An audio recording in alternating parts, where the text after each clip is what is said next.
देशातला आपला क्रम दिवसेंदिवस खाली चाललेला आहे आणि त्याचं एकमेव कारण आहे की शिकवायला प्राध्यापक नाहीये। प्राध्यापकांची भरतीसाठी आम्ही प्रस्ताव करतो आहे। प्रत्येक वेळेस आपणही अनेक वेळा उत्तर दिलेलं आहे आणि अनेक वेळा हेच उत्तर आपण दिलेलं आहे। आपण आम्हाला स्पेसिफिक सांगा काय विशेष पाठपुरावा आपण विभाग म्हणून करणार आहात, याचं स्पेसिफिक उत्तर मंत्री महोदय अपेक्षित आहे।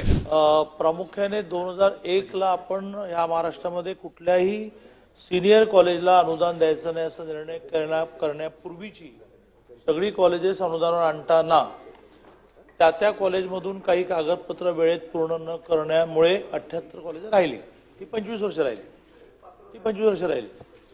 यावर वारंवार वित्त विभागाकडे आम्ही प्रस्तावही मांडतो आहोत, मिटिंगही होत आहेत आणि त्यात अजून काही निर्णय झाला नाही, मला मान्य आहे।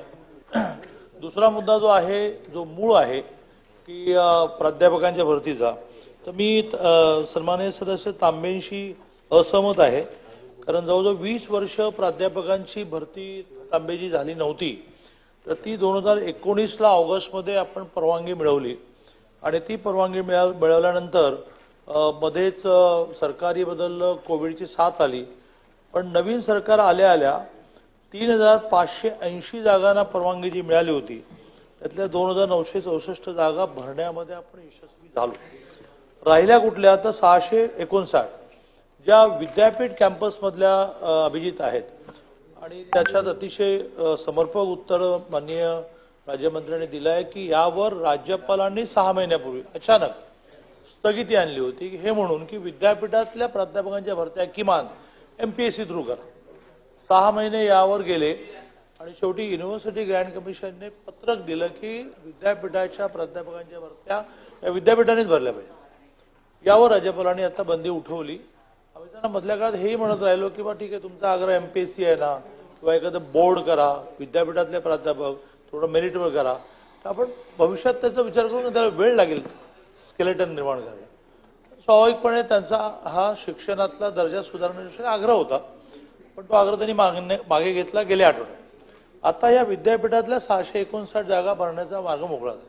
आता तांबेजी राहतो मुद्दा असा की 17 पासून 25 पर्यंत रिटायर झालेले लोक, तर त्या रिटायर झालेल्या जागा किमान आम्हाला भरायला द्या असा प्रस्ताव जो मांडला तो जवळजवळ मान्य झालेला आहे। त्यांचं फक्त एवढंच म्हणणं आहे की नवीन शैक्षणिक धोरणाप्रमाणे, आता जरा सावधपणे ऐका, नवीन शैक्षणिक धोरणाप्रमाणे वर्कलोड बदलेल।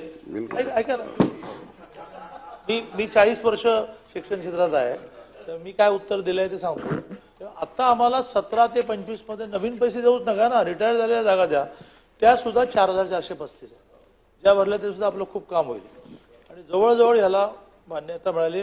माननीय राज्यमंत्री महोदयांनी म्हटलं बरोबर आहे, ही त्रुटी निघाली की तुम्ही वर्कलोड नव्याने काढा। वर्कलोड नवीन काढणं आता शक्यच नाही ना। आता आपल्याला 2017 व आता 2025 चा जो निकष आहे वर्कलोडचा, त्याप्रमाणेच जागा द्याव्या लागतील आणि ते वित्त विभागाने नवीन मागू नका, रिटायर झालेला तेवढं देतो, इथपर्यंत गाडी आली आहे।